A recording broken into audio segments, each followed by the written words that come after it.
चलिए, last class में existence और नॉन एग्जिस्टेंस डिस्कस करने के बाद आज के लेक्चर में हम लोग डिस्कस करने वाले हैं valence bond theory, short form में वीबीटी बोला जाता है। अब इसमें क्या कंडीशन आने वाली है उसके ऊपर बात कर रहा हूं, ध्यान से सुनिएगा।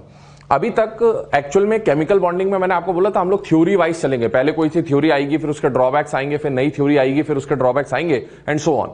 अब होता क्या है, लास्ट लेक्चर में हमने कोवेलेंट बॉन्ड का फॉर्मेशन देखा था, और कोवेलेंट बॉन्ड का फॉर्मेशन क्यों होता था, तो अनपेयर्ड इलेक्ट्रॉन की पेयरिंग के लिए क्या बनता था बेटा, कोवेलेंट बॉन्ड बनता था। अब अनपेयर्ड इलेक्ट्रॉन की पेयरिंग के लिए अगर कोवेलेंट बॉन्ड बनता था तो ध्यान से समझिएगा, जैसे मान लीजिए मैंने लिखा H2, मैंने लिखा F2, मैंने लिखा Cl2। हमें पता है H में सिंगल बॉन्ड होता है प्रीवियस नॉलेज से, F में सिंगल बॉन्ड होता है, Cl में सिंगल बॉन्ड होता है। क्या ये सारे मॉलिक्यूल्स आपको डायटोमिक दिख रहे हैं या नहीं दिख रहे हैं बेटा, दिख रहे हैं, या दो एटम्स के बीच में बॉन्ड का कंपैरिजन हो रहा है, यस। तो वैलेंस बॉन्ड थ्योरी के लिए पहली बात है ना, हमें ये पता होना चाहिए एग्जाम में कौन सी थ्योरी कब लगानी है, ये सबसे मेन मुद्दा रहता है। तो बेटा वीबीटी हम लोग यूज करेंगे जनरली डायटोमिक मॉलिक्यूल्स के लिए। किसके लिए यूज करेंगे, डायटोमिक मॉलिक्यूल्स के लिए। और डायटोमिक मॉलिक्यूल्स में वीबीटी का रोल क्या रहेगा, तो bond strength, bond stability, bond energy, इन्हें डिटरमाइन करने के लिए हम लोग वीबीटी का यूज करेंगे। जैसे यहां पर हाइड्रोजन के एक अनपेयर्ड इलेक्ट्रॉन ने पेयरिंग करी, सिंगल बॉन्ड बना लिया। फ्लोरीन के पास एक अनपेयर्ड होता है, सिंगल बॉन्ड बनाया। क्लोरीन ग्राउंड स्टेट में एक अनपेयर्ड रख के सिंगल बॉन्ड बना रहा है। तीनों जगह सिंगल बॉन्ड है, और सिंगल बॉन्ड जो दो एटम के बीच में बनते हैं हम लोग जानते हैं first bond is considered to be a sigma bond. तो क्या तीनों सिग्मा बॉन्ड बन गए, यस बन गए। कैसे बने, कोवेलेंट बॉन्ड में अनपेयर्ड इलेक्ट्रॉन से सिग्मा बॉन्ड का फॉर्मेशन हो गया। लेकिन क्या तीनों सिग्मा बॉन्ड की स्ट्रेंथ, स्टेबिलिटी, एनर्जी इक्वल होगी या अलग अलग होगी? तो आई होप सबको आंसर पता ही होगा कि तीनों की बॉन्ड स्ट्रेंथ, बॉन्ड एनर्जी अलग होती है। तो ये जो पॉइंट है bond strength, bond stability, bond energy को कंपेयर करने का, इसके बारे में अभी तक हमने कुछ भी डिस्कस नहीं किया है। तो उस प्रॉपर्टी को समझने के लिए हमें एक थ्योरी की जरूरत पड़ी, and that theory is known as valence bond theory. तो सबसे पहली बात, वैलेंस बॉन्ड थ्योरी मैंने बोल दिया किसके लिए अप्लाई करेंगे, डायटोमिक स्पीशीज के लिए मेनली। और डायटोमिक मॉलिक्यूल्स में जब हमें बॉन्ड्स की स्ट्रेंथ, स्टेबिलिटी कंपेयर करना होगा, उसके लिए हम लोग यूज कर रहे होंगे वीबीटी का। देखिए पॉस्टुलेट्स की बात कर रहे हैं। सबसे पहली बात, valence bond theory is related to covalent bond. अभी हम जो भी थ्योरीज पढ़ेंगे वो कोवेलेंट बॉन्ड रहेगा, ठीक है ना, ध्यान रखिएगा। अब सबसे पहले वैलेंस बॉन्ड थ्योरी के अकॉर्डिंगली जब कोवेलेंट बॉन्ड बनता, तो याद करिए कोवेलेंट बॉन्ड अनपेयर्ड इलेक्ट्रॉन की पेयरिंग के लिए बना था। और अनपेयर्ड इलेक्ट्रॉन की पेयरिंग कैसे होती है, तो हम जानते हैं कोवेलेंट बॉन्ड में इलेक्ट्रॉन्स का शेयरिंग होता है। शेयरिंग मींस वो शेयरिंग कैसे होगा, बाय ओवरलैपिंग। तो यहां पर एक कॉन्सेप्ट आ जाता है ओवरलैपिंग का, कि एक्चुअल में जिन ऑर्बिटल्स के पास सिंगली इलेक्ट्रॉन होते हैं, सिंगल इलेक्ट्रॉन होते हैं, वो दोनों आपस में ओवरलैप होकर क्या करते हैं, कोवेलेंट बॉन्ड का फॉर्मेशन करते हैं। और उससे ऐसा लगता है कि दोनों आपस में क्या हो गए बेटा, पेयर अप हो गए। तो देखिए ओवरलैपिंग कॉन्सेप्ट की बात कर रहे हैं। When two atoms are bonded through covalent bond, then their half filled atomic orbital get combined, है ना। किसी भी डब्बे के पास अगर अनपेयर्ड इलेक्ट्रॉन है, और ये एक एटम हो गया और सामने दूसरा एटम है जिसके डब्बे में भी अनपेयर्ड इलेक्ट्रॉन है, तो ये डब्बा और ये डब्बा आपस में ओवरलैप करेंगे, और उसकी वजह से किसका फॉर्मेशन होगा, कोवेलेंट बॉन्ड का। Second point, half filled orbitals. दोनों जो एटम्स हैं, डायटोमिक मॉलिक्यूल की बात करी मैंने, बोला ठीक है ना। तो डायटोमिक में एक एटम ये रहा, दूसरा एटम ये रहा। एक एटम का सिंगल इलेक्ट्रॉन, दूसरा एटम का सिंगल अनपेयर्ड इलेक्ट्रॉन। ये दोनों आपस में जब ओवरलैप करेंगे और दोनों एक ही डब्बे में दिखने लग जाएंगे, जब ओवरलैपिंग होगी तो ओवरलैपिंग के बाद कुछ ऐसा दिखेगा, ये बाउंड्री दोनों की सेम हो जाएगी, ठीक है ना। तो ओवरलैपिंग के बाद आपको कुछ ऐसा दिखेगा, और ये तभी पॉसिबल है जब दोनों इलेक्ट्रॉन्स, इसका इलेक्ट्रॉन और इसके इलेक्ट्रॉन का स्पिन कैसा हो, ऑपोजिट हो। क्योंकि हम जानते हैं एटॉमिक स्ट्रक्चर में हम लोग रूल्स पढ़ते हैं, एक डब्बे में आने वाले दोनों इलेक्ट्रॉन का स्पिन कैसा होना चाहिए, ऑपोजिट होना चाहिए। तीसरा point, overlapping of atomic orbital will be along the internuclear axis of bonded atoms. ध्यान से सुनिएगा, जब भी दो एटम्स को बॉन्ड बनाना है तो दोनों एटम को एक दूसरे के पास आना पड़ेगा या दूर जाना पड़ेगा। तो ऑब्वियसली जब पास आएंगे तभी बॉन्ड बनेगा। अब जब पास आएंगे तो पास आके ओवरलैपिंग जब करनी है, तो उस ओवरलैपिंग करने के लिए वो किसी एक पर्टिकुलर डायरेक्शन में एक दूसरे की तरफ आते हैं, ठीक है ना। वो जो पर्टिकुलर डायरेक्शन होता है, पर्टिकुलर एक्सिस होता है, जिसमें दोनों एटम एक दूसरे की तरफ अप्रोच करते हैं, उस एक्सिस को बोला जाता है इंटरन्यूक्लियर एक्सिस। क्या बोला जाता है, इंटरन्यूक्लियर एक्सिस। और वो इंटरन्यूक्लियर एक्सिस या तो x हो सकता है या y हो सकता है या z हो सकता है। अगर मैं कंडीशन समझाने की कोशिश करूं, सपोज 3D में इमेजिन करिएगा, ये एक्सिस जो है, ठीक है ना, ये कौन सी बेटा, x एक्सिस। तो अगर दो एटम या एटॉमिक ऑर्बिटल एक दूसरे की तरफ ऐसे आ रहे हैं तो हम बोलेंगे कि वो दोनों एक दूसरे की तरफ कौन सी डायरेक्शन में अप्रोच कर रहे हैं, x में। सपोज ऊपर से नीचे आने वाली इस एक्सिस को मैं कौन सी एक्सिस बोल रहा हूं, y। तो अगर दोनों ऑर्बिटल इस तरफ से एक दूसरे की तरफ आ रहे हैं तो हम बोलेंगे उनका डायरेक्शन ऑफ अप्रोच क्या होगा, y। और आपसे बोर्ड की तरफ आने वाली ये जो एक्सिस होगी, ठीक है ना, इसको हम लोग क्या बोलेंगे, z। तो अगर दो एटॉमिक ऑर्बिटल इस तरह से एक दूसरे के सामने आ रहे हैं तो हम बोलेंगे उनका जो इंटर न्यूक्लियर एक्सिस है, डायरेक्शन ऑफ अप्रोच है, वो क्या होगा, z। तो ये तीन डायरेक्शन पॉसिबल है। आगे हमने यहां पर बात करी थी कि बॉन्ड बनेगा तो कोवेलेंट बॉन्ड, लेकिन कोवेलेंट बॉन्ड कौन सा स्ट्रांग होगा, कौन सा वीक होगा, ये कैसे डिटरमाइन होगा। तो ध्यान से देखें, strength of covalent bond is directly proportional to extent of overlapping. Obviously एक बात समझे, सपोज ये दो एटॉमिक ऑर्बिटल्स हैं, एक में ओवरलैपिंग का एक्सटेंट कम है और दूसरे में ओवरलैपिंग का एक्सटेंट ज्यादा है, तो ऑब्वियसली आप बता सकते हैं जहां ओवरलैपिंग कम है वो बॉन्ड जल्दी टूट सकता है, लेकिन जहां पर ओवरलैपिंग का एक्सटेंट ज्यादा है उस बॉन्ड को तोड़ने के लिए आपको एनर्जी ज्यादा देनी पड़ेगी। तो इसका मतलब है जितना बेटर ओवरलैपिंग होगा उतना ही स्ट्रॉन्ग क्या बनेगा बेटा, कोवैलेंट बॉन्ड बनने वाला है। ये मेन फैक्टर है। तो अब हमें एक्चुअल में वीबीटी के अंदर स्ट्रेंथ के ऊपर बात करनी है, तो स्ट्रेंथ निकालने के लिए हमें ओवरलैपिंग समझना पड़ेगा, टाइप्स ऑफ ओवरलैपिंग समझना पड़ेगा, ताकि हमें पता चल सके कौन सी ओवरलैपिंग स्ट्रॉन्ग है, कौन सी ओवरलैपिंग वीक है। अब देखिए टाइप्स ऑफ ओवरलैपिंग पे आ जाए, है ना, मुद्दे की बात वही है। तो दो टाइप की ओवरलैपिंग होती है बेटा। पहला head on overlapping, also known as coaxial overlapping, head on overlapping या coaxial overlapping. And second one is side wise overlapping और कोलैटरल ओवरलैपिंग। आप लोगों को प्रीवियस नॉलेज से पता होगा कि कोएक्सियल ओवरलैपिंग से बनने वाला बॉन्ड कौन सा होता है, सिग्मा, और कोलैटरल ओवरलैपिंग से बनने वाला बॉन्ड कौन सा होता है, पाई। और सिग्मा बॉन्ड का फॉर्मेशन किस किस तरीके से हो सकता है, तो एसएस ओवरलैपिंग, एसपी ओवरलैपिंग या फिर पीपी कोएक्सियल ओवरलैपिंग से, जबकि पाई बॉन्ड का formation PP collateral, PD overlapping या डीडी ओवरलैपिंग से हो सकता है। तो अब हेड ऑन या कोएक्सियल ओवरलैपिंग में हम one by one SS, SP, PP overlapping की बात करेंगे, और पाई बॉन्ड के लिए हम लोग पीपी, पीडी और डीडी की बात करेंगे। मेनली यहां पर दो ही पॉइंट पे बात होता है, डीडी का ज्यादा कोई क्वेश्चन पूछा नहीं जाता या इसका कोई ज्यादा सिग्निफिकेंस नहीं है सिलेबस में। तो एक बात देख लें, एस जब भी पार्टिसिपेट कर रहा है, ध्यान से देखो, एस जब भी पार्टिसिपेट कर रहा है, ठीक है ना, इसमें तो कहीं एस है नहीं, यहां पर एस दिख रहा है। एस अगर बॉन्ड बनाता है तो कौन सा बॉन्ड बनाता है बेटा, सिग्मा। कौन सा बॉन्ड बनाता है, सिग्मा। एस जब भी बनाएगा कौन सा बॉन्ड बनाएगा, सिग्मा। तो एस जब भी एस ऑर्बिटल जब भी ओवरलैपिंग में पार्टिसिपेट करेगा, बॉन्ड अगर बनेगा तो सिग्मा बनेगा, अदरवाइज नहीं बनेगा, है ना। ऐसा भी हो सकता है ना बनाए, बट पाई बॉन्ड कभी भी नहीं बनाएगा। और पीपी ओवरलैपिंग, ध्यान से देखें, पीपी ओवरलैपिंग से दोनों टाइप के बॉन्ड बन सकते हैं, सिग्मा और पाई। तो आपको जब भी पीपी ओवरलैपिंग दिखाई जाएगी तो आपको मेंशन करके दिया जाएगा कि पीपी ओवरलैपिंग कौन सी है। कोएक्सियल है तो आप समझ जाएंगे सिग्मा बॉन्ड की बात हो रही है, और कोलैटरल है तो आप समझ जाएंगे पाई बॉन्ड की बात हो रही है। पर अगर पीपी ओवरलैपिंग दिया हो और कुछ उसके साथ सिग्निफाई नहीं किया हो तो आप बाय डिफॉल्ट सिग्मा बॉन्ड मान के चलेंगे। और पीडी ओवरलैपिंग से कौन सा बॉन्ड बन रहा है बेटा, pi bond, and DD overlapping also forms pi bond. खैर वन बाय वन डिस्कस कर रहे हैं, देखिएगा। सबसे पहली बात आ रही है head on overlapping, coaxial overlapping. आपको अभी मैंने बताया कि हेड ऑन ओवरलैपिंग से कौन सा बॉन्ड बनेगा बेटा, सिग्मा, ठीक है। इसे कोएक्सियल ओवरलैपिंग क्यों बोला जाता है, उसका रीजन समझिएगा। एक्चुअल में जो दो ऑर्बिटल्स हैं, ठीक है ना, वो जब भी ओवरलैप करेंगे, सपोज एक पी ऑर्बिटल ले रहा हूं मैं जिसके पास सिंगल इलेक्ट्रॉन है, उसका क्लाउड यहां है, और एक दूसरे एटम का पी ऑर्बिटल है सिंगल इलेक्ट्रॉन वाला, उसका इलेक्ट्रॉन क्लाउड यहां है। तो जब भी ये न्यूक्लियस है, सपोज सेंटर है ना दोनों ऑर्बिटल्स का, तो अब अगर ये वाला ऑर्बिटल इस डायरेक्शन में आए और ये वाला ऑर्बिटल इस डायरेक्शन में आए, तो बेटा दोनों के जो न्यूक्लियस आपको दिख रहे हैं, दोनों के जो सेंटर दिख रहे हैं, वो कौन सी एक्सिस पर लाई कर रहे हैं, जिस एक्सिस पर वो दोनों एक दूसरे की तरफ अप्रोच करेंगे उस एक्सिस को क्या बोला जाता है, इंटर न्यूक्लियर एक्सिस। और वो कुछ भी हो सकता है, एक्स हो सकता है, वाई हो सकता है, जेड हो सकता है। फॉर एग्जाम्पल अभी मैं इस इंटर न्यूक्लियर एक्सिस को प्रिटेंड करके चल रहा हूं z। सपोज इस एक्सिस को अभी मैंने z मान लिया है, तो बेटा अभी इसका न्यूक्लियस भी z पे है, इसका न्यूक्लियस भी z पे, और दोनों एक दूसरे की तरफ z एक्सिस पर अप्रोच कर रहे हैं इस तरह से।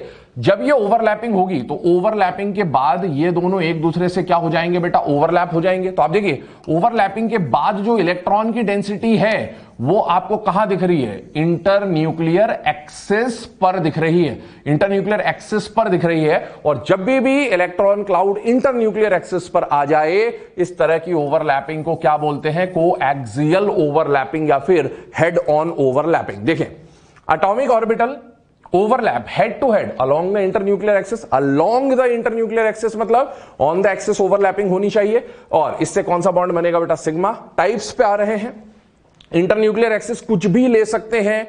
सिंप्लिसिटी के लिए हम लोग यहां पर अकॉर्डिंग टू एनसीईआरटी वहां जेड मेंशन्ड है, तो इसीलिए हम जेड लेकर चल रहे हैं। पहला केस मैंने बोला था सिग्मा बॉन्ड तीन तरीके से बनेंगे, S S, S P, PP. तो हम पहला एग्जांपल ले रहे हैं अबाउट एस एस ओवरलैपिंग। अब एस एस ओवरलैपिंग का कैसे एग्जांपल आया? सपोज एक मॉलिक्यूल दिया आपको H2। मैंने बोला था वीबीटी हम लोग जनरली किसके लिए यूज करेंगे? डायटोमिक स्पीशीज के लिए। क्या H2 डायटोमिक है या नहीं है? आपसे डायटोमिक में पूछे कि यहां पर जो बॉन्ड बना है, कोवेलेंट बॉन्ड बना है, या तो सिग्मा बॉन्ड होगा या पाई बॉन्ड होगा। आपसे बोला है कि अगर जो भी डायटोमिक मॉलिक्यूल में H2 में बॉन्ड बना है वो कौन सी ओवरलैपिंग से बना है, तो आपके दिमाग में सीधे सीधे वीबीटी आना चाहिए। बेटा कोवेलेंट बॉन्ड, एक बात बताइए, हाइड्रोजन हाइड्रोजन याद करें, metallic bond, covalent bond, ionic bond. मैंने थोड़ा सा आपको एक जनरल कंडीशन बताई थी। हाइड्रोजन मेटल है या नॉन मेटल है बेटा? Non metal. This hydrogen is also non metal. Non metal के बीच में बनने वाला बॉन्ड जनरली कौन सा होता है? Covalent bond. और कोवेलेंट बॉन्ड कैसे बनता है? अनपेयर्ड इलेक्ट्रॉन की पेयरिंग के लिए, है ना। तो इसके बीच में कोवेलेंट बॉन्ड है। अब हम ये जानते हैं कि हाइड्रोजन हाइड्रोजन के बीच में बनने वाला बॉन्ड कैसा होता है? सिंगल बॉन्ड होता है। और सिंगल बॉन्ड कौन सा होता है? सिग्मा बॉन्ड होता है, ये हमें पता है, ठीक है। अब एक बात बताओ, हाइड्रोजन का कॉन्फ़िगरेशन क्या बनता है? 1s1। इस हाइड्रोजन का कॉन्फ़िगरेशन भी क्या बनेगा? 1s1। क्या इस हाइड्रोजन के पास 1s डब्बे में एक अनपेयर्ड इलेक्ट्रॉन है या नहीं है? क्या इस हाइड्रोजन के पास भी 1s में एक अनपेयर्ड इलेक्ट्रॉन है या नहीं है? तो बेटा इसके अनपेयर्ड इलेक्ट्रॉन को और इसके अनपेयर्ड इलेक्ट्रॉन को आपस में पेयरिंग करनी है, क्योंकि अनपेयर्ड इलेक्ट्रॉन की पेयरिंग के लिए ही तो क्या बनता है? Covalent bond. अब जब ये दोनों एक दूसरे से पेयरिंग करेंगे तो बताइए इसका ओवरलैपिंग अगर इससे करा दूं तो कौन सी ओवरलैपिंग दिख रही है? 1s 1s। अगर मैं शेल नंबर इंक्लूड ना करूं तो इसे बोला जाएगा SS ओवरलैपिंग। और SS ओवरलैपिंग से दो एटम के बीच में बनने वाला पहला बॉन्ड कौन सा होता है? सिग्मा। तो यहां SS ओवरलैपिंग से कौन सा बॉन्ड बनेगा? सिग्मा बॉन्ड बनेगा। देखिए आप ये 1s देखें, S का शेप लिया यहां पर, अभी तो हम डब्बे से रिप्रेजेंट कर रहे थे, बट S का शेप कैसा होता है? स्फेरिकल। तो ये S है जिसके पास कहीं ना कहीं यहां पर इलेक्ट्रॉन डेंसिटी होगी, ठीक है। ये दूसरा S है, इलेक्ट्रॉन डेंसिटी है। दोनों जब एक दूसरे के साथ ओवरलैप कर रहे हैं तो ओवरलैप करने के लिए दोनों को एक पर्टिकुलर डायरेक्शन में आना पड़ेगा, और वो पर्टिकुलर डायरेक्शन को हम लोग क्या बोलेंगे? Internuclear axis. Suppose Z internuclear axis में मान के चल रहा हूं, तो ये दोनों के न्यूक्लियस देखिए क्या Z एक्सिस पर है या नहीं है? जब ये एक दूसरे से अप्रोच करेंगे तो बेटा ओवरलैपिंग का जो क्लाउड है क्या वो इंटरन्यूक्लियर एक्सिस पर आ रहा है या नहीं आ रहा है? आ रहा है। जब भी ओवरलैपिंग का क्लाउड ऑन द एक्सिस आएगा तो उसे बोला जाएगा कोएक्सियल ओवरलैपिंग। और कोएक्सियल ओवरलैपिंग से बनने वाला बॉन्ड कौन सा होगा? सिग्मा। और इस टाइप की ओवरलैपिंग में क्योंकि SS पार्टिसिपेट कर रहे हैं, इसे क्या बोला जाएगा? SS overlapping. चलिए moving on to second type of coaxial overlapping, that is SP overlapping. बहुत अच्छे एग्जांपल आ सकते हैं इसमें, ठीक है ना। HF, HCl, HBr, HI and so on, ठीक है। आप देख सकते हैं नॉन मेटल का बॉन्ड कैसा होगा बेटा? कोवेलेंट होगा। नॉन मेटल कैसा बॉन्ड होगा? कोवेलेंट बॉन्ड होगा। क्या HF के बीच में कैसा बॉन्ड होता है? सिंगल, डबल या ट्रिपल? सिंगल और सिंगल बॉन्ड, दो एटम के बीच में बनने वाला पहला बॉन्ड कैसा होता है? सिग्मा। तो बेटा यहां हर जगह सिग्मा बॉन्ड बनेगा। अब सिग्मा बॉन्ड जब भी डायटोमिक स्पीशीज में, डायटोमिक मॉलिक्यूल से ध्यान रखिएगा, डायटोमिक मॉलिक्यूल में जब भी सिग्मा बॉन्ड बनता है वो तीन तरीके से मेनली बनेगा, SS ओवरलैपिंग, SP ओवरलैपिंग या PP ओवरलैपिंग। इनमें होने वाली ओवरलैपिंग आप इजीली डिटरमाइन कर सकते हैं। हाइड्रोजन कौन से ब्लॉक का मेंबर है? S, और फ्लोरीन कौन से ब्लॉक का है? P। तो जनरली जब ऐसा होता है तो यहां पर इसका S और इसका P पार्टिसिपेट करेगा, और कौन सी ओवरलैपिंग हो जाएगी? SP overlapping. विद एग्जांपल समझ रहे हैं? देखिए सपोज HF की बात कर रहा हूं, हमें पता है HF के बीच में पहला बॉन्ड जो बनेगा वो कैसा बनेगा? सिग्मा। अब हाइड्रोजन का कॉन्फ़िगरेशन है 1s1, तो हाइड्रोजन के पास जो अनपेयर्ड इलेक्ट्रॉन है वो किस में है बेटा? 1s में, ठीक है। और फ्लोरीन का जो कॉन्फ़िगरेशन है आउटर मोस्ट शेल का वो है 2s2 2p5। इसका S तो भरा हुआ है, सिर्फ P को रिप्रेजेंट कर रहा हूं, तो बेटा P में इसके टोटल हैं 5 इलेक्ट्रॉन्स, पर अनपेयर्ड इलेक्ट्रॉन कितना है? एक। जितने अनपेयर्ड इलेक्ट्रॉन होंगे उतने ही तो कोवेलेंट बॉन्ड बनाएगा।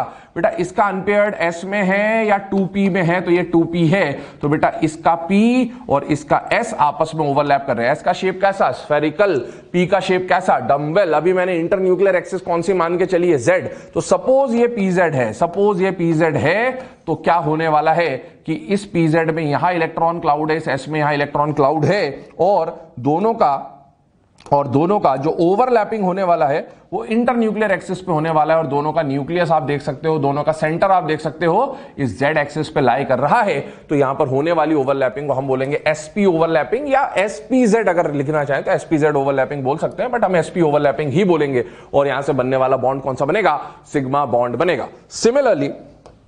सिमिलरली देखें, PP ओवरलैपिंग पर आ रहे हैं, ठीक है ना, PP ओवरलैपिंग। ठीक, एग्जाम्पल की बात करें, विथ एग्जाम्पल देख रहे हैं, तो मैंने बोला था S जब भी बॉन्ड बनाएगा, चाहे SP हो या इससे पहले SS पड़ा, S हमेशा बनाएगा तो सिग्मा बनाएगा, वरना नहीं बनाएगा।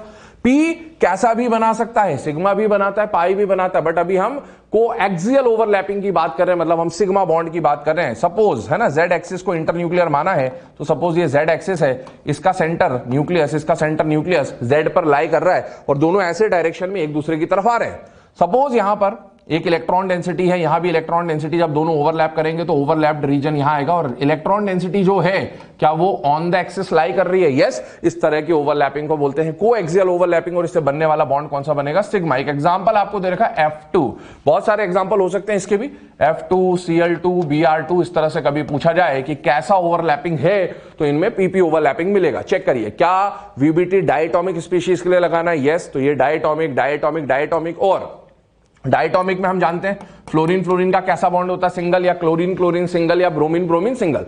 दो एटम के बीच का पहला बॉन्ड हमेशा क्या बनेगा? सिग्मा। और सिग्मा तीन तरीके से बन सकता है, SS, SP, PP। सिर्फ आपको इसका अनपेयर्ड निकालना, और अभी मैंने ऊपर वाले एग्जांपल में आपको बताया था कि इसका अनपेयर्ड इलेक्ट्रॉन किस में होता है बेटा? P में, है ना, 1 2 3 4 5, और इसका अनपेयर्ड भी किस में होगा? P में, ऑब्वियसली 1 2 3 4 5, है ना।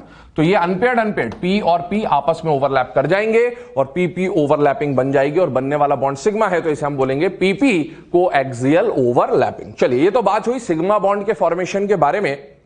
अब आते हैं पाई बॉन्ड के फॉर्मेशन के बारे में, और पाई बॉन्ड का फॉर्मेशन किससे होता है? कोलैटरल या फिर साइड वाइज ओवरलैपिंग से। तो साइड वाइज ओवरलैपिंग की बात कर रहे हैं।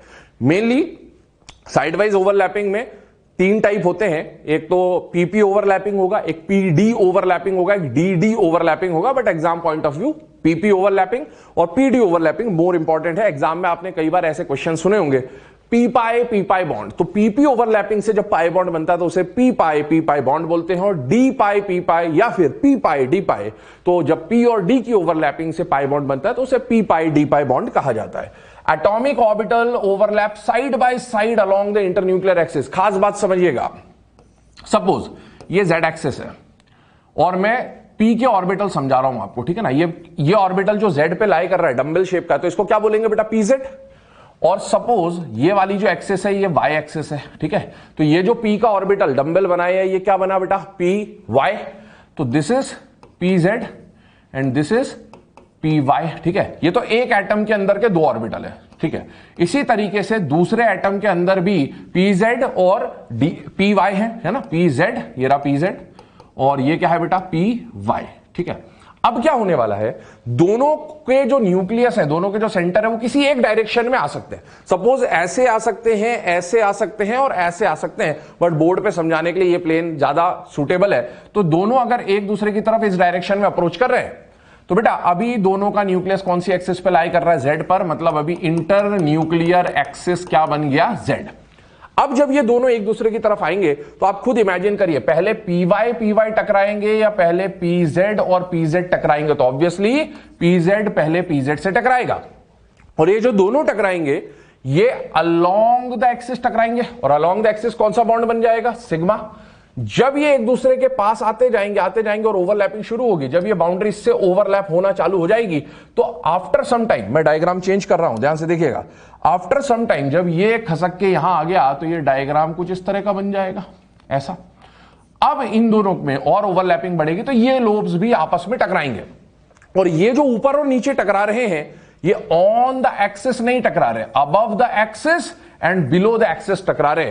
तो जब भी ओवरलैपिंग इंटर न्यूक्लियर एक्सिस के अबव और बिलो होगी, या फिर इसे हम बोल सकते हैं इंटर न्यूक्लियर एक्सिस के परपेंडिकुलर होगी, तो बेटा इस तरह की ओवरलैपिंग को बोला जाता है साइड वाइज या कोलैटरल ओवरलैपिंग। और साइड वाइज और कोलैटरल ओवरलैपिंग से बनने वाला बॉन्ड कौन सा होता है? पाई बॉन्ड होता है। चेक करेंगे यहां से कौन सा बॉन्ड बन जाएगा बेटा? पाई बॉन्ड बन जाएगा।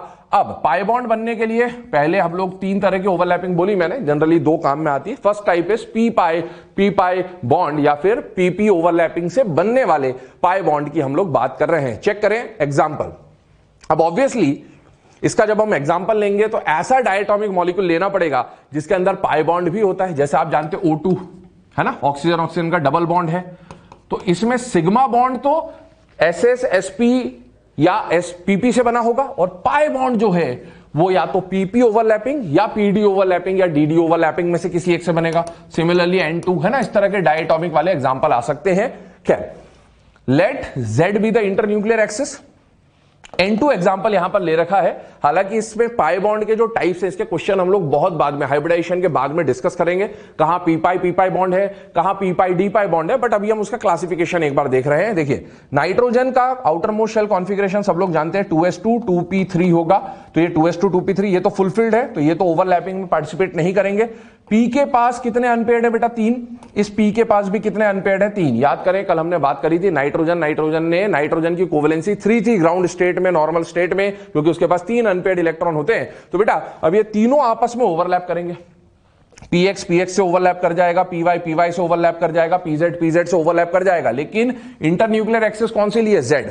तो सपोज ये वाली जो एक्सिस है इसको z एक्सिस माना है, तो बेटा ये एक नाइट्रोजन का pz, ये दूसरे नाइट्रोजन का pz ओवरलैप कर रहे हैं और ओवरलैपिंग हो रही है ऑन द एक्सिस। तो ये वाला बॉन्ड जो बनेगा pz वाला जो बॉन्ड बनेगा ये कौन सा बनेगा? Sigma, and rest 2 bond will be perpendicular to the internuclear axis, internuclear axis के अबव और इंटरन्यूक्लियर एक्सिस के बिलो, इंटरन्यूक्लियर एक्सिस के अबव और इंटरन्यूक्लियर एक्सिस के बिलो टकरा रहे हैं। ये ऑन द एक्सिस है और ये दोनों अबव एंड बिलो है, तो इनसे बनने वाले बॉन्ड कौन से बनेंगे? पाई बॉन्ड बन जाएंगे। तो ये कंडीशन आपको देखने को मिल रही है।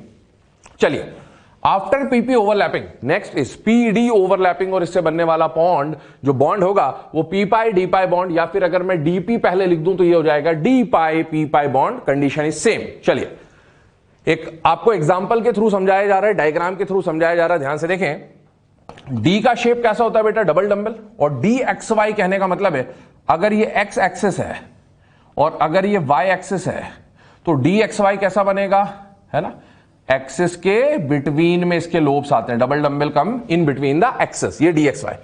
अगर ये एक्सिस वाई है तो बेटा अगर मुझे पी वाई को रिप्रेजेंट करना है तो पी का जो लोब आएगा, है ना, डंबल आएगा, वो कहां आएगा? वाई एक्सिस पर। अब समझे, अगर ये एक्स एक्सिस जो दिखा रखा है अभी फिलहाल में आपको, ये इंटरन्यूक्लियर एक्सिस है, तो दोनों इसी तरीके से एक दूसरे के पास आएंगे। मतलब ये ऐसे का ऐसा एक्स एक्सिस पर, इसका न्यूक्लियस सेंटर और इसका न्यूक्लियस सेंटर कौन सी एक्सिस पे है? एक्स एक्सिस पर है। तो अभी आपकी इंटरन्यूक्लियर एक्सिस कौन सी हो गई? एक्स। और जब ये दोनों एक दूसरे की तरफ ऐसे आएंगे, इसी एक्सिस पर एक दूसरे की तरफ बढ़ेंगे, तो बेटा ये इससे टकराएगा, ये इससे टकराएगा। जो क्लाउड बना ओवरलैपिंग का, वो ऑन द एक्सिस है या अबव एंड बिलो है?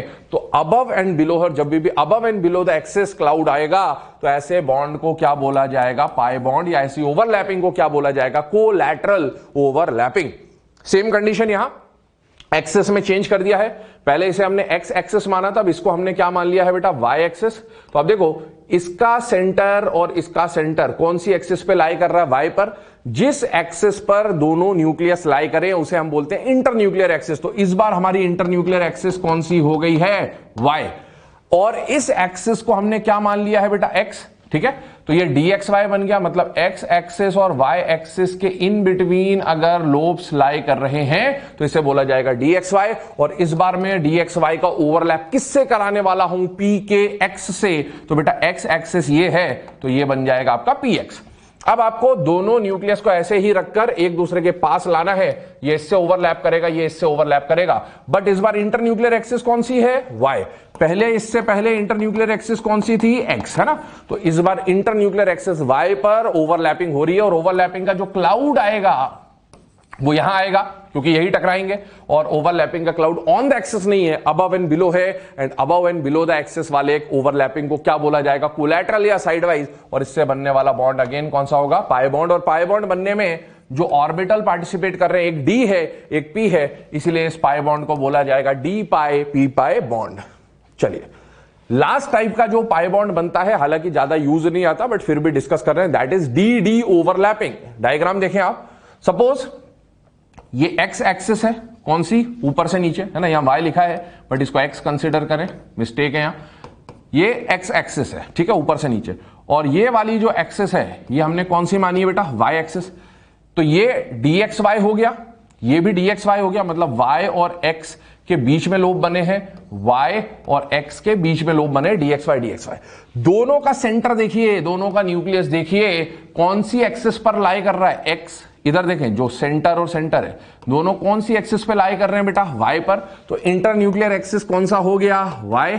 और अगर इंटर न्यूक्लियर एक्सिस y है तो बेटा जब ये एक दूसरे की तरफ ऐसे आएंगे तो ये इससे टकराएगा, ये इससे टकराएगा, ओवरलैपिंग इंटर न्यूक्लियर एक्सिस के अबव एंड बिलो हो रही है, और अबव एंड बिलो या परपेंडिकुलर हो रही है तो कौन सा बॉन्ड बनेगा, पाई, और दोनों डी पार्टिसिपेट कर रहे हैं तो इसे बोल दिया जाएगा डी पाई बॉन्ड। इसी को डायग्राम को अगर मैं ऐसे पकड़ के इस तरह से घुमा दूं तो बेटा कंडीशन क्या बन रही है, देखें, अभी dxy लिया, ठीक है, अगेन इस बार इस एक्सिस को बोर्ड पे समझाने के लिए प्लेन अच्छा रहता है इसीलिए हमने एक्सिस चेंज कर दी है। सपोज इन दोनों को एक्स एक्सिस माना और ऊपर से नीचे वाली एक्सिस को हमने क्या माना, वाई एक्सिस, ठीक है। अब दोनों का सेंटर या न्यूक्लियस कौन सी एक्सिस पे लाई कर रहा है, एक्स पर, तो इस बार आपके लिए इंटरन्यूक्लियर एक्सिस कौन सी हो गई है, एक्स। और जब ये एक्स एक्सिस पर एक दूसरे की तरफ आएंगे तो फिर से टकराएंगे, ओवरलैपिंग का जो क्लाउड आएगा वो फिर से इंटरन्यूक्लियर एक्सिस के अबव एंड बिलो आ रहा है, बनने वाला बॉन्ड अगेन हो जाएगा पाई बॉन्ड। तो ये पाई बॉन्ड बनने के जो तरीके हो सकते हैं उसके ऊपर हमने डिस्कशन किया। अब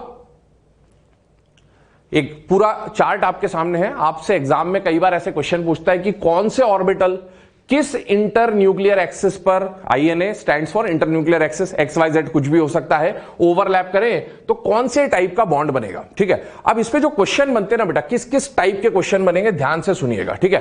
क्या क्या क्वेश्चन बन सकते हैं, सबसे पहले हमने ओवरलैपिंग के टाइप देखे, SS overlapping, SP overlapping, PP overlapping. इनसे बॉन्ड बनेगा तो कौन सा बन सकता है, सिग्मा, ठीक है। और पाई बॉन्ड के लिए हमने देखा PP ओवरलैपिंग, ठीक है, PD ओवरलैपिंग और DD ओवरलैपिंग। तो वो सारी कंडीशन जो पाई बॉन्ड की थी वो भी हम यहां पर डिस्कस करने वाले हैं। एस के बारे में ध्यान से देखें, एस के बारे में मैंने एक बात बोली है कि एस जब भी बनाएगा सिग्मा बनाएगा, वरना कुछ नहीं बनाएगा, तो उसके ऊपर बात कर रहे हैं। देखिए दो एटॉमिक ऑर्बिटल है एस एस, तो जब भी एस का एस से ओवरलैपिंग होगा, डायग्राम से समझे, ये एस का स्फेरिकल शेप है, ये एस का स्फेरिकल शेप है, suppose this is the internuclear axis, जब दोनों एक दूसरे से ओवरलैप करेंगे तो यहां कहीं पर ओवरलैपिंग हो जाएगी, तो ओवरलैपिंग का क्लाउड ऑन द एक्सिस होगा। एस एस से जब भी टकराएगा, कोई भी इंटरन्यूक्लियर एक्सिस ले ले, हमेशा कौन सा बॉन्ड बनेगा, सिग्मा। एस बनाएगा तो सिग्मा बनाएगा, वरना नहीं बनाएगा। तो कोई भी एक्सिस हो एस से तो सिग्मा बनेगा ही बनेगा। अब एस एस ओवरलैपिंग, ये हमने समझ लिया, एस एस ओवरलैपिंग।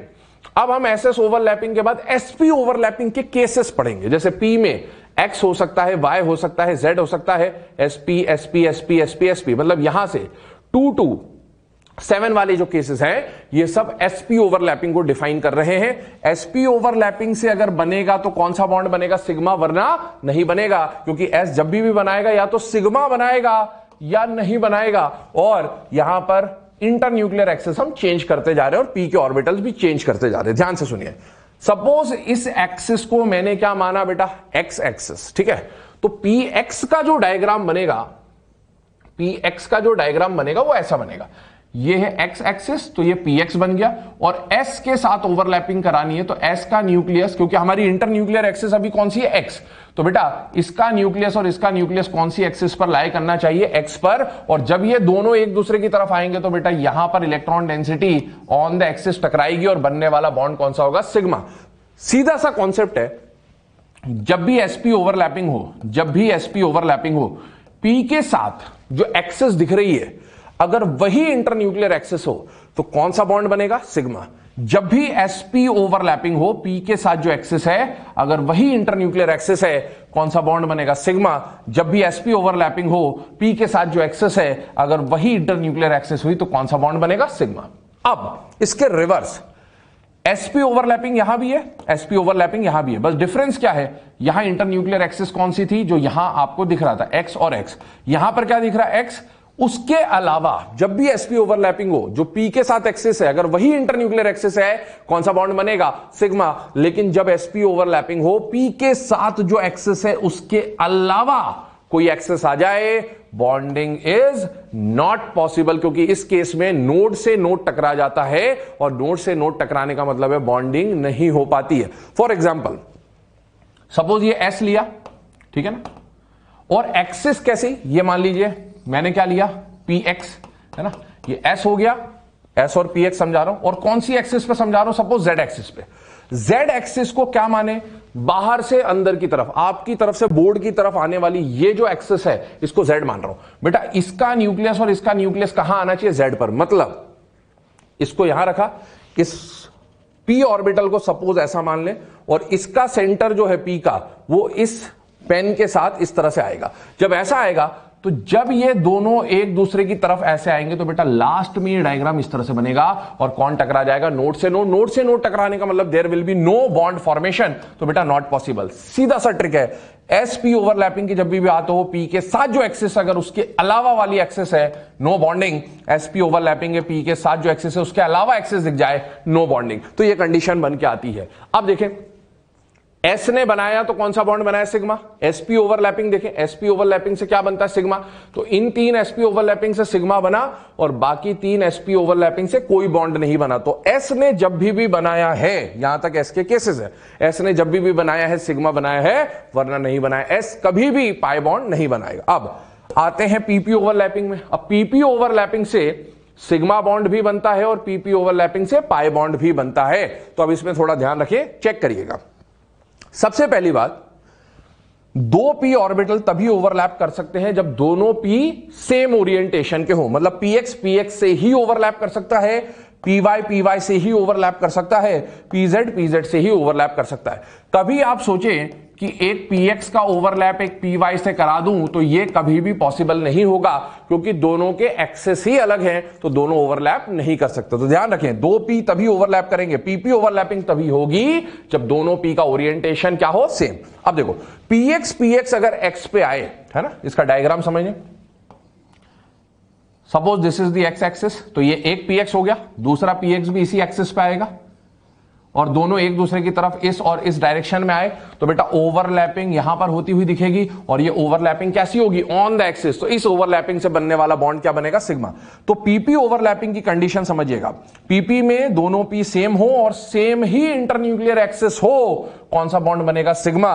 दोनों पी के साथ अगर एक्सिस सेम है, ये ओवरलैपिंग तभी हो सकती है जब दोनों पी क्या हो? सेम। और जो सेम पी है, अगर वही इंटरन्यूक्लियर एक्सिस है सिग्मा, दोनों पी सेम है और वही इंटरन्यूक्लियर एक्सिस है, तो कौन सा बॉन्ड बनेगा? सिग्मा। इसके उल्टा, अगर दोनों पी सेम है तो ओवरलैपिंग होगी, पर दोनों पी यहां पर क्या है बेटा? एक्स, और यहां पर एक्स के बदले अगर और कोई एक्सिस आ जाए जैसे वाई या जेड, तब सिग्मा नहीं बनेगा।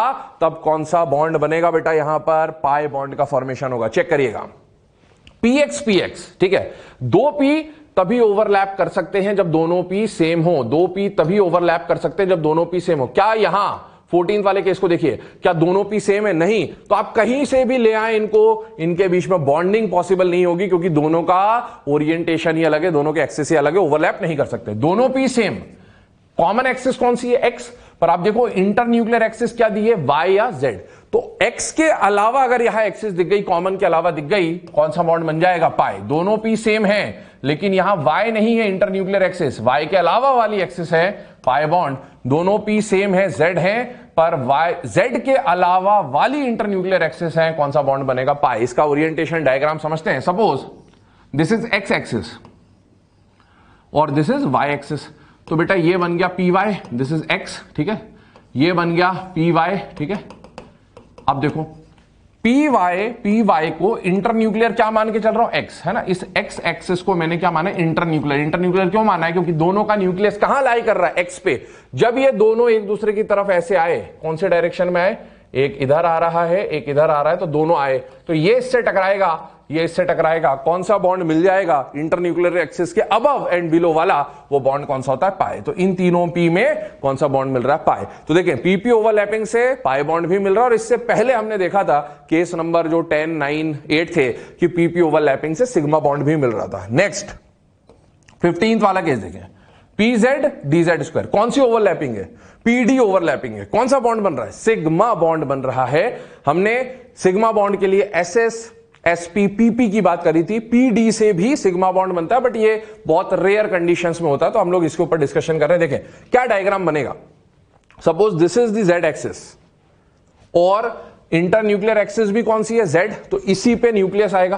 पीजेड, पीजेड कैसा बनेगा, जेड एक्सिस पर पीजेड बनाऊं तो ऐसा बन गया, और डीजेड स्क्वायर बनाऊंगा तो डीजेड स्क्वायर ऐसा बन जाएगा। इसका न्यूक्लियस और इसका न्यूक्लियस उठा के यहां रख दो, तो इसको उठा के जब यहां रखा तो ऐसा डायग्राम बन गया, और इसको उठा के भी यहां रखा तो ऐसा डायग्राम बन गया बेटा, है ना। अब ये पी जेड और डीजेड स्क्वायर कौन सी एक्सिस पे आ रहे हैं, जेड पर, दोनों का न्यूक्लियस जेड पर है। अब दोनों एक दूसरे की तरफ ऐसे आएंगे तो बेटा ये हिस्सा टकराएगा, और ये टकराना जो हो रहा है ये एक्सिस पर हो रहा है, ऑन द एक्सिस हो रहा है, तो ऑन द इंटरन्यूक्लियर एक्सिस बनने वाला बॉन्ड कौन सा हो जाता है, सिग्मा। चलिए इसके अलावा इसका ज्यादा यूज नहीं आएगा। अब हम बात करते हैं पाई बॉन्ड में, तो पाई बॉन्ड में हमने पीपी ओवरलैपिंग देखी, अब हम पीडी ओवरलैपिंग की बात करें। देखें ध्यान से, पीडी ओवरलैपिंग में, ठीक है, पीडी ओवरलैपिंग में क्या कंडीशन आ रही है देखिएगा, इसको इरेज कर दे रहा हूं डायग्राम को। देखिए पीडी ओवरलैपिंग बेटा P X D X Y, पहले तरीका समझा रहा हूं आपको, ठीक है। जब भी पीडी ओवरलैपिंग होगी, जब भी पीडी ओवरलैपिंग होगी तो ध्यान से सुने, पी और डी में जो कॉमन एक्सिस है कौन सी दिख रही है, एक्स। इस कॉमन के अलावा कोई एक्सिस दिख रही है क्या, यस। कौन सी एक्सिस दिख रही है, वाई। तो जो कॉमन एक्सिस के अलावा वाली नॉन कॉमन एक्सिस है, अगर वो इंटरन्यूक्लियर एक्सिस आ गई, कौन सा बॉन्ड बनेगा, पाई। ध्यान से सुने, नॉन कॉमन जो एक्सिस है जो यहां दिख रही है उसमें कॉमन कौन है, एक्स, नॉन कॉमन कौन है, वाई। अगर वो नॉन कॉमन पे ओवरलैपिंग हुआ, पीडी ओवरलैपिंग हुआ, बॉन्ड कौन सा बनेगा, पाई। अप्लाई करें, क्या यहां पीडी ओवरलैपिंग में कोई कॉमन एक्सिस दिख रहा है, यस। कॉमन एक्सिस कौन सा है, वाई। नॉन कॉमन एक्सिस कौन सा है, एक्स। अगर पीडी ओवरलैपिंग नॉन कॉमन पे हुई, कौन सा बॉन्ड बन जाएगा, पाई। फिर से अप्लाई करें, यहां पर देखिए पीडी ओवरलैपिंग में कॉमन क्या दिख रहा है, वाई। नॉन कॉमन क्या दिख रहा है, जेड। अगर नॉन कॉमन पे ओवरलैपिंग हुई, कौन सा बॉन्ड बनेगा, पाई। कॉमन क्या दिख रहा है, जेड। नॉन कॉमन क्या है, वाई। नॉन कॉमन पे ओवरलैपिंग हुई, कौन सा बॉन्ड बनेगा, पाई। पीडी ओवरलैपिंग में नॉन कॉमन पे अगर ओवरलैपिंग होती है, कौन सा बॉन्ड बनता है, पाई बॉन्ड। अब सुने, इसमें पीजेड और डीएक्सवाई लिया मैंने, कौन कौन लिया देखें, पीजेड और डीएक्सवाई। ध्यान से समझना, पीजेड और डीएक्सवाई का डायग्राम समझा रहा हूं। Suppose this is X axis, this is Y axis. तो बेटा अगर मैं डीएक्सवाई को बनाना चाहूं तो डीएक्सवाई कैसा बनेगा, इस तरह से इन बिटवीन द एक्सिस बन जाएगा। ये डीएक्सवाई का डायग्राम हो गया, ठीक है ना। और मुझे साथ में क्या बनाना है, पीजेड। तो पीजेड क्या बनेगा, जेड एक्सिस कौन सी होगी बेटा, जो यहां से बाहर निकल रही होगी, है ना। तो पीजेड जो होगा वो इस तरह से होगा, बाहर की तरफ होगा। जब ये पीजेड और डीएक्सवाई एक्स पे आए, वाई पे आए, चाहे जेड पे आए, बेटा वो कभी भी ओवरलैप नहीं कर पाएंगे, क्योंकि इसकी एक्सिस कौन सी है, एक्स वाई, और इसकी एक्सिस कौन सी है, जेड। तीनों एक्सिस का ओरिएंटेशन ही अलग है, और अगर ओरिएंटेशन ही अलग है तो बॉन्ड बन पाना पॉसिबल नहीं हो पाता है। चलिए moving on to the next part. फिर से देखें कौन सी ओवरलैपिंग है बेटा, पी डी ओवरलैपिंग है, पी डी ओवरलैपिंग है। तरीका आपको बता दिया, कॉमन के अलावा वाली एक्सिस, कॉमन के अलावा वाली एक्सिस पर, कॉमन के अलावा वाली एक्सिस पर कौन सा बॉन्ड बनेगा, पाई। रेस्ट इसके अलावा एक कंडीशन याद रखी, एनी अदर पीडी ओवरलैपिंग, इन जितनी आपको पीडी ओवरलैपिंग यहां बताई, इसके अलावा कोई भी पीडी ओवरलैपिंग हो तो वो पॉसिबल नहीं है, क्योंकि नोड से नोड टकरा जाता है या उनके एक्सिस का ओरिएंटेशन डिफरेंट होता है, इस वजह से वो ओवरलैप नहीं कर पाते हैं। लास्ट में पीडी के बाद अब हम देख रहे हैं D D overlapping. D D overlapping तभी होगी जब दोनों डी सेम हो। क्या हो, दोनों डी सेम। याद करो, दोनों पी सेम होते थे तो ही ओवरलैपिंग होती थी, और दोनों डी सेम होते तो ही ओवरलैपिंग होती है, क्योंकि दोनों पी डिफरेंट हो गए तो उनका एक्सेस का ओरिएंटेशन अलग हो जाएगा, और ऐसे ही दोनों डी अगर आपने डिफरेंट ले लिए तो भी उनका ओरिएंटेशन अलग हो जाएगा, वो ओवरलैप नहीं कर पाएंगे। तो अब देखें यहां पर दो पॉसिबिलिटी है, जब भी डी डी ओवरलैपिंग होगी, ठीक है ना, तो तो यहां दोनों में कॉमन क्या है बेटा, एक्स वाई एक्स वाई। तो इस कॉमन वाले पे हो जाए, कॉमन वाले पे हो जाए तो क्या बनेगा, पाई। और कॉमन जो है उसके अलावा जो बच रही है तीसरी एक्सिस उस पर हो जाए तो एक नया बॉन्ड बन के आता है, and this new type of bond is known as delta bond. कौन सा बॉन्ड बोलते हैं बेटा, डेल्टा बॉन्ड। ज्यादा यूज का आता नहीं है, बट जब हम कोऑर्डिनेशन केमिस्ट्री पढ़ते हैं तो इस डेल्टा बॉन्ड का सिग्निफिकेंस आएगा हमारे सिलेबस में, इसलिए पता होना चाहिए कि डेल्टा बॉन्ड भी कुछ होता है। देखें दोनों के डायग्राम समझा रहा हूं, dxy के। Suppose this is the X axis, ठीक है, and this is the Y axis. दोनों dxy बना रहा हूं, 24th वाला केस। देखिए ये x है, ये y है, ये बन गया एक dxy, ये y है, ये x है, ये बन गया दूसरा dxy। अब dxy को कौन सी एक्सिस पे ला रहा हूं बेटा, x पर। तो इसका न्यूक्लियस और इसका न्यूक्लियस अगर x पर है तो ये इंटरन्यूक्लियर एक्सिस हो गई। दोनों एज इट इज आए एक दूसरे के सामने तो ये दोनों टकराएंगे बेटा, और ये दोनों टकराएंगे, इसका मतलब है कौन से बॉन्ड का फॉर्मेशन हो जाएगा, पाई बॉन्ड का फॉर्मेशन हो जाएगा। और इसी डायग्राम को अगर घुमा दें, देखें dxy, सपोज ये y एक्सिस है, ठीक है, and suppose this is x axis, this is x axis, ठीक है ना, x और x ले लिया अपन ने। तो बेटा एक dxy और दूसरा dxy, तो ये देखो दोनों के न्यूक्लियस अब किस पे आ रहे हैं बेटा, y पर, ठीक है, और y पर आ रहे हैं तो दोनों जब टकराएंगे एक दूसरे की तरफ ऐसे और ऐसे आएंगे तो बेटा ये इससे टकराएगा, ये इससे टकराएगा, कौन सा बॉन्ड बन जाएगा, इंटर न्यूक्लियर एक्सिस के अबव एंड बिलो वाला। तो अबव एंड बिलो घुमा के देखिए, अबव एंड बिलो या फिर परपेंडिकुलर वाला, तो बेटा कौन सा बॉन्ड बनेगा, अगेन पाई। अब डेल्टा का डायग्राम क्या बनेगा, ध्यान से देखिएगा, डेल्टा का डायग्राम क्या बनेगा, ध्यान से देखिएगा, एक्स वाई, ठीक है ना, ये एक dxy लिया और ऐसा ही दूसरा dxy है। dxy कैसा बन रहा है बेटा, क्रॉस में, ये न्यूक्लियस है। z एक्सिस इमेजिन करो, z एक्सिस इमेजिन करो, कैसा होगा, इससे बाहर की तरफ होगा। तो ध्यान से देखना, ये जो क्रॉस में बना रहा हूं इसको dxy समझिएगा, और ये बाहर की तरफ है, ये पहला dxy है, वो दूसरा dxy है, दोनों का न्यूक्लियस अभी z एक्सिस पर आ रहा है बाहर की तरफ। जब ये दोनों एक दूसरे से टकराने जाएंगे तो आपको देखने में ऐसा लगेगा कि इसका सेंटर और इसका सेंटर टकरा रहा है, लेकिन नहीं, ये जो लोब्स आपको दिख रहे हैं ना, ये फ्लैट नहीं होते, ये बल्कि होते, फुग्गे की तरह होते, फूले हुए होते। तो जब ये दोनों dxy और dxy एक दूसरे की तरफ जाएंगे तो सेंटर से सेंटर नहीं टकरा पाएगा, ये जो फुग्गे हैं दोनों के, बल्कि हैं जो लोब्स है, वो टकरा जाएंगे। और उससे होगा क्या, डायग्राम को अगर 2D में मैं रिप्रेजेंट करूं तो डायग्राम कुछ इस तरह से समझेंगे आप। इस सेंटर को उठा के इसके ऊपर रख दिया, ऐसे लेके आए तो बेटा ये वाला जो लोब है ये इससे टकराएगा, है ना, क्योंकि इसको अपन इस तरह से लेकर आ रहे हैं। और ये वाला लोब ये इससे टकराया, ये वाला लोब इस लोब से टकराएगा, ये वाला लोब इस वाले लोब से टकराएगा, और ये वाला लोब इस वाले लोब से टकराएगा। तो जब डी के 4 लोब अगले डी के चारों लोब से टकरा जाए तो इस 4 लोब्स के आपस में टकराने से बनने वाला बॉन्ड कौन सा बनता है, डेल्टा। ध्यान से देखें, जब 2 लोब एक डी के दूसरे के 2 लोब से टकराएं तो कौन सा बॉन्ड बनता है, पाई। और जब भी जैसे पी के लिए मैं बताऊं आपको, तो जब एक लोब से टकराए तो कौन सा बॉन्ड बनता है, सिग्मा। तो एक लोब से टकराता है तो सिग्मा, 2 लोब से टकराते तो पाई, और 4 लोब से टकराते हैं तो कौन सा बॉन्ड बनेगा, डेल्टा। अब बॉन्ड्स बनाने के बाद हम लोग यहां पर देख रहे हैं comparison between sigma and pi. कुछ पॉइंट्स ऑफ डिफरेंसेस होते हैं कि कौन स्ट्रांग है, कौन वीक है, ये सारी बातें, है ना। तो देखें, formed by axial overlapping sigma bond, formed by sidewise overlapping. इसमें mainly SS SP PP overlapping होता है, इसमें मेनली पीपी पीडी और डीडी ओवरलैपिंग होता है। Extent of overlapping is more, so bond is stronger. ध्यान से देखें, हमेशा पहला बॉन्ड कौन सा बन रहा होता है, सिग्मा। तो सिग्मा की ओवरलैपिंग का एक्सटेंट हमेशा ज्यादा होगा। यहां पर extent of overlapping is less, so weaker. ध्यान से सुने, एग्जाम में मैंने बोलता वीबीटी में हम लोग क्या देखेंगे, बॉन्ड स्ट्रेंथ की बात करेंगे। तो कभी भी अगर 2 स्पीशीज में सिग्मा बॉन्ड का कंपैरिजन हो जाए और 2 एटम्स या स्पीशीज में पाई बॉन्ड का कंपैरिजन हो जाए तो बिना कुछ सोचे समझे sigma will always be stronger and pi bond will always be weaker. Sigma का कंपैरिजन अगर पाई से हुआ तो सिग्मा तो स्ट्रॉन्ग होगा ही और पाई तो वीक होगा ही। ठीक है, आगे free rotation around sigma bond is possible. आप लोग आइसोमर्स कन्फर्मर्स वगैरह पढ़ते हैं ऑर्गेनिक केमिस्ट्री में, तो सिग्मा बॉन्ड के अराउंड फ्री रोटेशन पॉसिबल होता है, जबकि पाई बॉन्ड के अराउंड फ्री रोटेशन पॉसिबल नहीं हो पाता है। अगला point, strength of covalent bond is directly proportional to extent of overlapping. Sigma और पाई में से सिग्मा का एक्सटेंट ज्यादा, तो सिग्मा का स्ट्रेंथ हमेशा पाई से ज्यादा होगा। हां, लेकिन जब सिग्मा का सिग्मा से कंपैरिजन होगा या पाई का पाई से कंपैरिजन होगा, उसके ऊपर हम लोग जरूर डिस्कशन करने वाले हैं।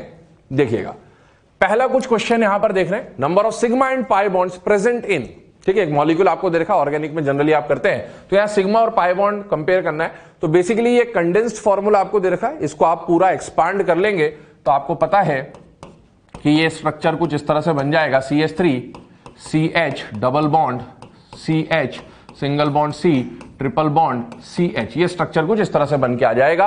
और इसमें नंबर ऑफ सिग्मा और पाई अगर आपको काउंट करने हो तो बहुत इजीली आप काउंट कर सकते हैं। करेक्ट आंसर कौन सा हो जाएगा, फर्स्ट कैलकुलेट कर लें एक बार, 1 2 3 4 5 6 7 8 9 10 सिग्मा, ये पाई, और यहां पर भी कितने पाई बॉन्ड है बेटा, 2, तो total pi bond will B 3, total sigma will be 10।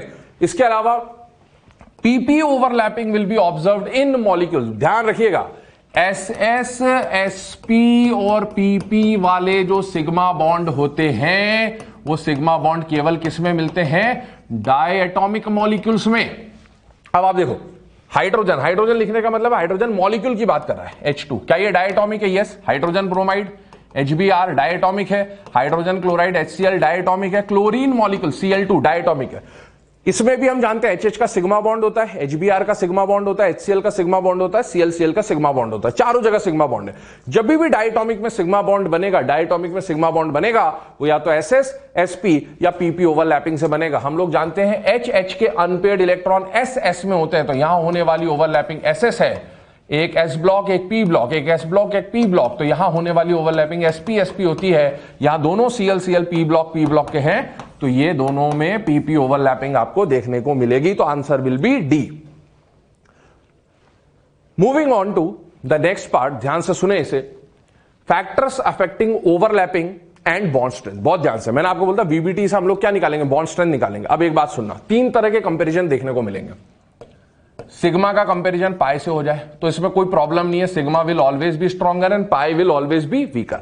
अगला क्वेश्चन जो आता है, जब भी सिग्मा का कंपैरिजन सिग्मा से हो जाए, भाई बहुत जगह सिग्मा बॉन्ड होंगे, सारे सिग्मा बॉन्ड सेम स्ट्रेंथ के तो होंगे नहीं, ठीक है ना, तो सिग्मा का सिग्मा से कंपैरिजन आ जाए डायटॉमिक मॉलिक्यूल्स में, 2 एटम्स के बीच में, ध्यान रखिएगा, और पाई का कंपैरिजन पाई से आ जाए, तो बेटा सिग्मा का कंपैरिजन सिग्मा से हो जाए या पाई का कंपैरिजन पाई से हो जाए, तो हम लोग सॉल्व कैसे करेंगे, with the help of VBT। और उसमें पहले हम लोग बात करेंगे comparison of sigma with sigma. तो ध्यान रखें, सिग्मा पाई का कंपैरिजन ऑलरेडी पता है, sigma will always be stronger, pi will always be weaker. अभी हम सिग्मा से सिग्मा के कंपैरिजन के लिए जो कंडीशंस हो सकती हैं उसको डिस्कस कर रहे हैं, ध्यान से देखना।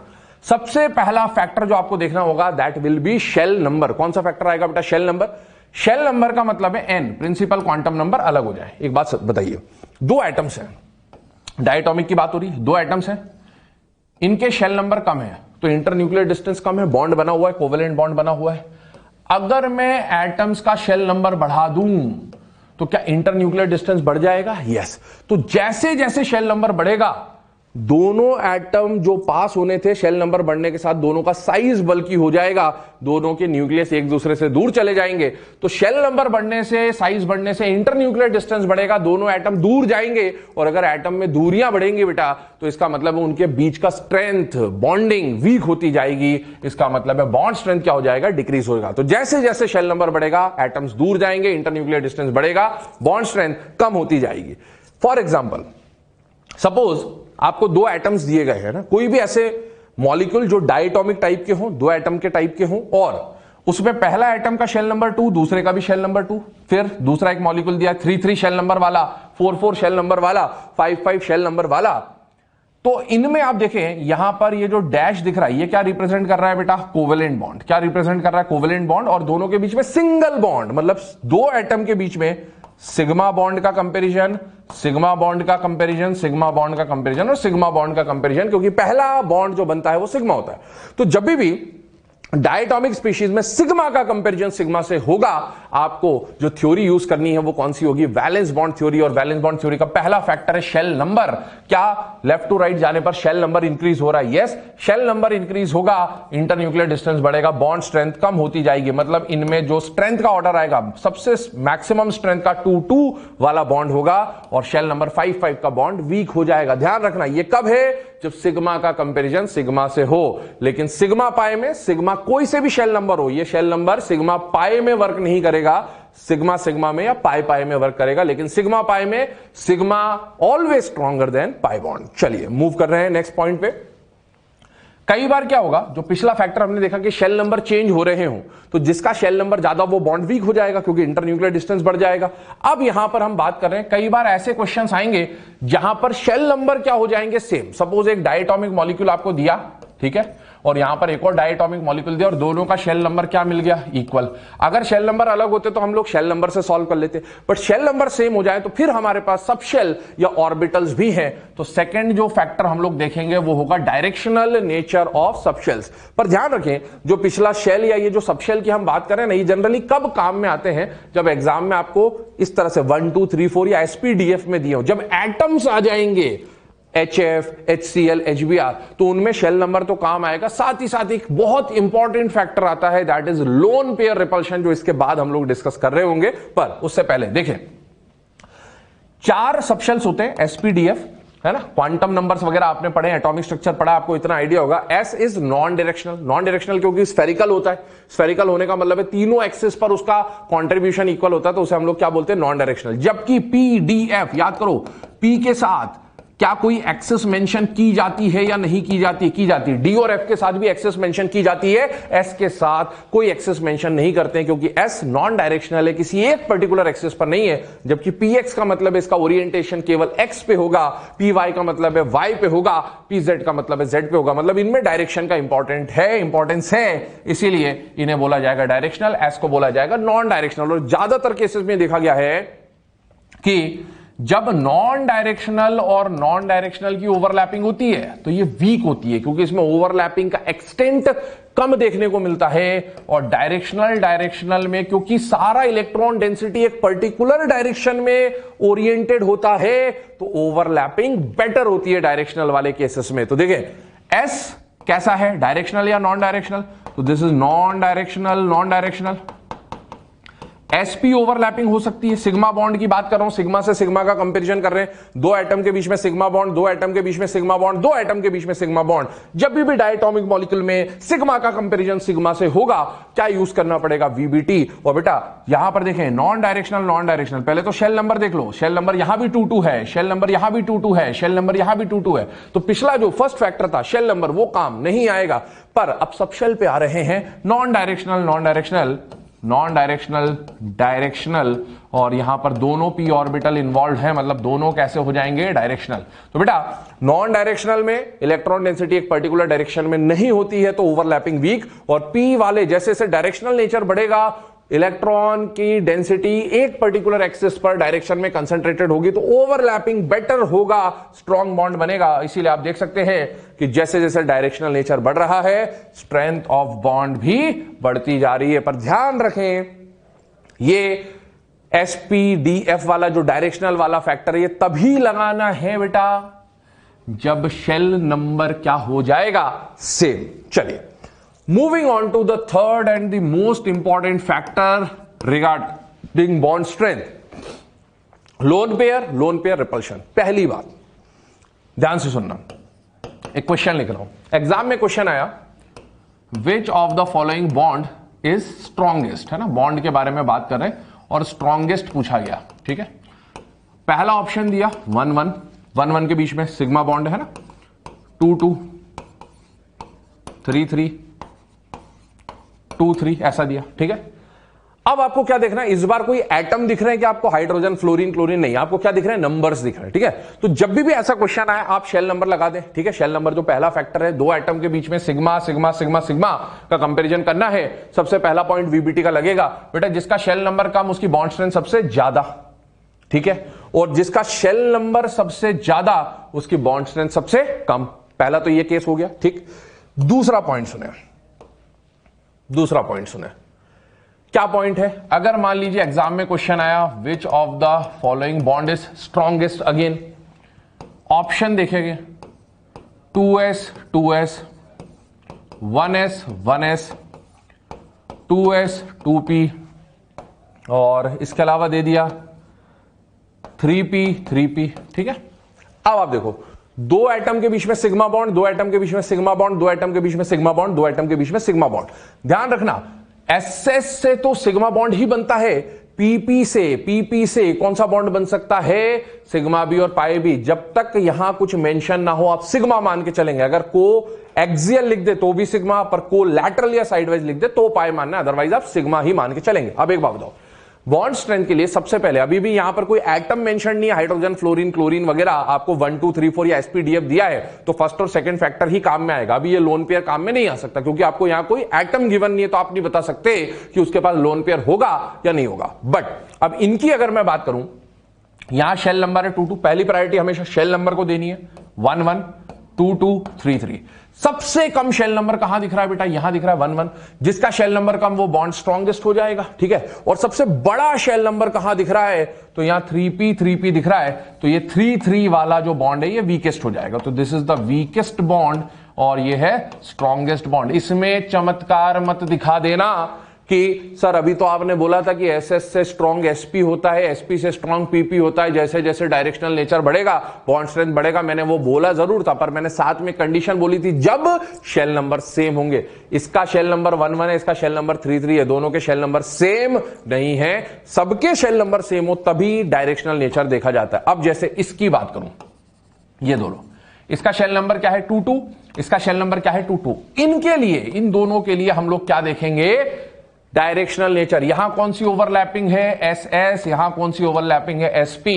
SS non directional, SP non directional directional. तो ये वाला जो बॉन्ड है ये थोड़ा सा स्ट्रांग होगा और ये बॉन्ड वीक हो जाएगा। तो अगर इसमें ऑर्डर अरेंज करने को आ जाए, वीकेस्ट D, उससे थोड़ा सा स्ट्रांग A, उससे थोड़ा सा स्ट्रांग C और स्ट्रॉन्गेस्ट कौन हो जाएगा? B।